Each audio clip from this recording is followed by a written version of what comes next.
Lo estamos presentando al diputado Martín Maquieira, que es diputado nacional, representa a la provincia de La Pampa y es vicepresidente de la Comisión de Energía y Combustible. Hice la presentación cuando es largo, cuando es larga la comisión se complejiza más. Bueno, Martín, pregunta genérica y después nos vamos metiendo en cada aspecto en particular.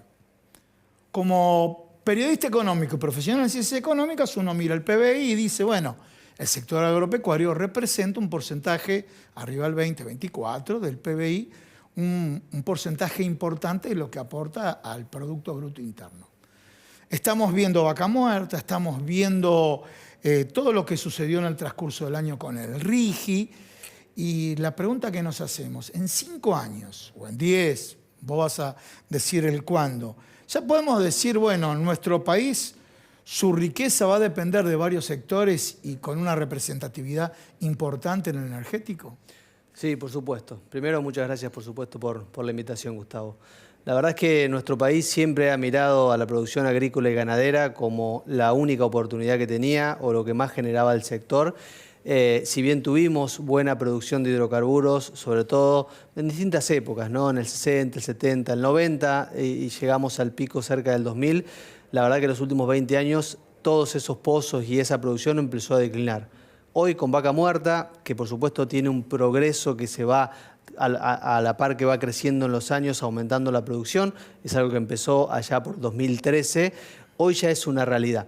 Y es una realidad porque si vos mirás, por ejemplo, la balanza comercial argentina energética, el año pasado llegó a ser casi un superávit, perdimos Bien. 47 millones de dólares. ¿Te puedo interrumpir ahí? Sí. Seguís con tu línea, nunca. No me conoces periodísticamente, ¿por qué te interrumpo ahí?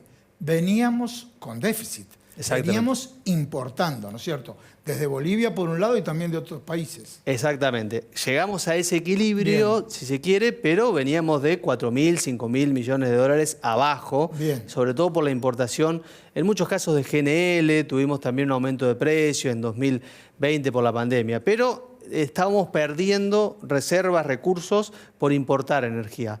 Este año, ya septiembre, es positivo 3.700 millones de dólares. O sea, ni siquiera break-even, ni siquiera punto de equilibrio, ya en positivo. Superávit que va a seguir aumentando y el año que viene es posible que lo doblemos y hasta que pensemos en 4 o 5 años, en 2030, a poder producir 1 millón de barriles de petróleo. Hoy estamos produciendo 650.000, 648.000.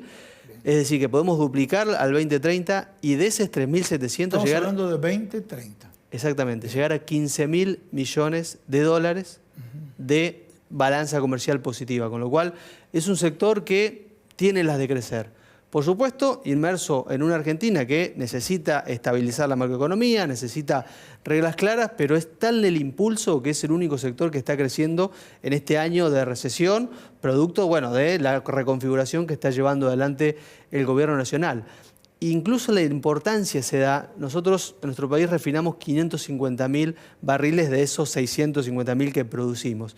Bueno, ya para el 2030 la refinación va a seguir más o menos siendo la misma. Es decir, que todo lo que crezcamos ahora es exportación, Claro. Es divisas que ingresan.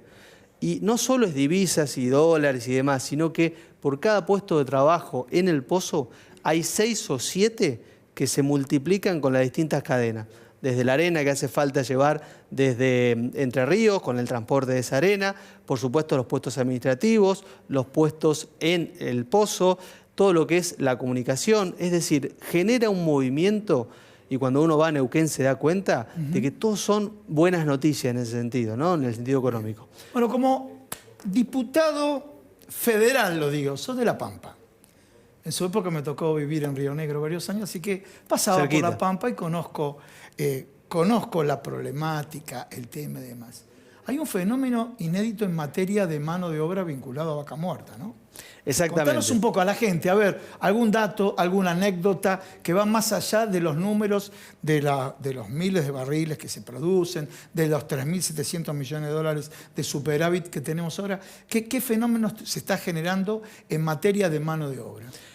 Bueno, te diría amigos que se van a trabajar a Neuquén, directamente, desde General Pico Nosotros estamos al norte de la provincia, ahí es una zona así agrícola y ganadera, pero cuando uno va llegando a 25 de mayo, a los que van por ahí por la ruta del desierto, después de... Claro, exactamente. Bueno, ahí ya hay una zona de hidrocarburos convencional, es el 1 o el 2% de la producción de gas y de petróleo nacional. Para nuestra provincia es importante, pero para el país, por supuesto, es un porcentaje chico. Pero la localidad de 25 de Mayo tiene un montón de trabajadores que viven en 25 de Mayo, pampeanos, y van a trabajar a Vaca Muerta o a los pozos también convencionales, porque también sigue teniendo su producción. ¿Y qué perfil de profesional, por ejemplo, buscan en Vaca Muerta? ¿Todos tienen que ser ingenieros en petróleo? No, hay de todo, te diría. Hay el trabajador de, por ejemplo, el que va a Pozo, el que está en la torre, es una persona formada, pero entrenada para trabajar en condiciones muy adversas, por supuesto, pero no necesita una carrera de grado. Necesita tener, por supuesto, ganas de trabajar, que es importantísimo, tener una mentalidad tranquila, porque es un trabajo duro, no se puede equivocar, por supuesto. Hay formación en tecnicaturas, de hecho en 25 de mayo se está dictando una, con lo cual uno puede ser técnico en producción petrolera o no puede serlo y ya puede trabajar en Vaca Muerta. Transportistas, como te decía, por supuesto, ingenieros, por supuesto, geólogos, geólogas también. Hay un montón de mujeres trabajando en Vaca Muerta que uno pensaría que históricamente era una actividad muy masculina. Bueno, no, ves mujeres en Pozo trabajando y eso creo que es muy bueno porque genera un desarrollo en toda la zona, no solo en Neuquén, sino como te decía, también en mi provincia, también en Entre Ríos, también en la capital federal, porque muchas de las empresas que necesitan también abogados, necesitan economistas, residen en capital. Hablando de energía y combustible, si tenemos que trazar ahora las provincias que, porque le podemos agregar el litio, más allá que fue un commodity que bajó de precio este año, que generó de alguna manera, pero también podemos mencionar, bueno, no es el caso tuyo de más combustible, pero otros recursos minerales como puede ser el cobre. ¿Cómo estás viendo el escenario de las provincias a futuro? Bueno, las provincias patagónicas, incluida La Pampa, tenemos un potencial muy grande en lo energético, no solo en hidrocarburos, sino también en energías renovables. Tenemos los mejores vientos del mundo. En Chubut es el rinde del viento mejor del mundo. Y en Jujuy es muy parecido al mejor del mundo que está del otro lado, en solar. Con lo cual, desde el punto de vista energético, tenemos mucho potencial. Estamos viendo imágenes. Mirá la producción, qué atención tiene. Dijiste energía eólica y apareció Exactamente. Bueno, y eso en offshore, que es eólico en el mar, también podríamos tener mucho potencial en Tierra del Fuego. Bien. Con lo cual, desde el punto de vista energético, mucho potencial. A futuro también en la transición energética, con esos molinos es muy probable que se pueda, no es muy probable, se puede crear hidrógeno de bajas emisiones. Y va a ser un gas que pueda reemplazar a muchos de los combustibles fósiles, con lo cual también hay futuro para eso. Y la minería va de la mano de eso, porque para esos paneles, para esos, molinos, para las líneas de transmisión se necesita cobre, se necesita minerales raros, tierras raras, se llaman así. Exactamente, se necesita litio para las baterías. Y nuestro país tiene todo ese potencial. El litio hoy ya lo estamos desarrollando. El cobre en San Juan hay mucho potencial, en Chubut también, para la plata y otros minerales. En algunas provincias se tiene que dar todavía la licencia social, es decir, que la población acepte que la minería realizada de forma sustentable es buena para la provincia, que por supuesto genera un impacto ambiental, como toda actividad, pero que se puede mitigar. Provincias como San Juan ya han logrado esa licencia social. Provincia como Chubut, se verá si se lleva ese debate. Mendoza pasa lo mismo. Todavía falta que la población, primero, que la política explique bien cuáles son los impactos y que se pueden mitigar, y que, por supuesto, la provincia lleve adelante ese debate. La mitigación del impacto ambiental que tiene. Obviamente hay estudios que se dedican a hacer, repito el nombre, estudio de impacto ambiental. ¿Hay en la Argentina suficientes? ¿Hay carencia de los mismos? Porque vemos que Chile crece, mientras que nosotros discutimos, Chile sigue creciendo y el PBI, en función del cobre, en función de varios recursos vinculados a la minería, le da un saldo favorable, ¿no? Nosotros en cobre tenemos el 10% de la producción de Chile, pero tenemos la cantidad de recursos muy parecida, con lo cual fíjate todo lo que podemos crecer. Lo que pasa es que Chile logró primero esa licencia social. Y no es que faltan ingenieros ambientales, porque hay muy buenos, de hecho. La discusión offshore de Mar del Plata, que primero se había, no sé si recordás, pero iba a haber un pozo petrolero, hablábamos recién fuera de aire, el pozo Argelich, y había mucho descontento de la población. Dijiste que todavía no está cerrada la posibilidad, ¿no? Se hizo un pozo, sí. Ese pozo no dio seco, como se dice, no era un pozo que tenía producción, pero para que tengas una idea, en Brasil y en otras cuencas offshore hacen 7, 8, 15 pozos hasta que hay petróleo, con lo cual hay todavía posibilidades.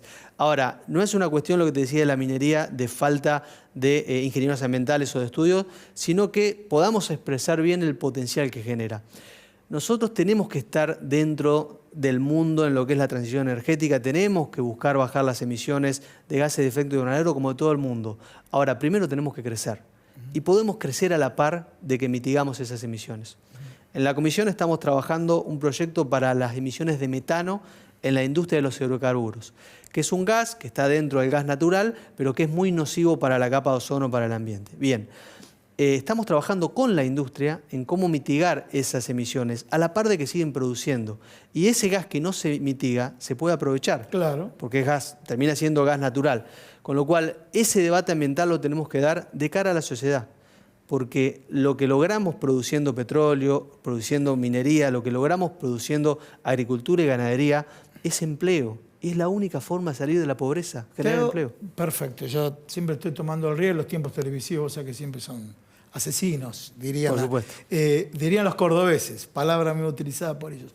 Pero estamos en las grandes ciudades, te toca venir acá como diputado en las grandes ciudades, y uno ve que hay poca clasificación de residuos.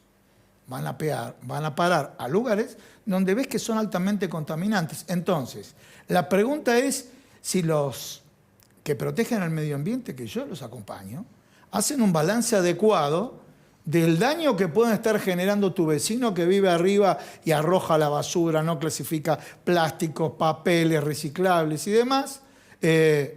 Uno se toma el trabajo, porque mis hijos me han concientizado de limpiarlo y demás, versus las inversiones que uno dice, bueno, que puede tener efectos contaminantes. A ver, ¿se da este empate para que visualicen lo que implica, por ejemplo, en el plástico, trabajar con el reciclado? En tu lugar tuve el presidente de una cámara de plástico, una pequeña mediana empresa, y sí, y vi los pellets, o sea, el insumo. Bueno, esto es parte del medio ambiente.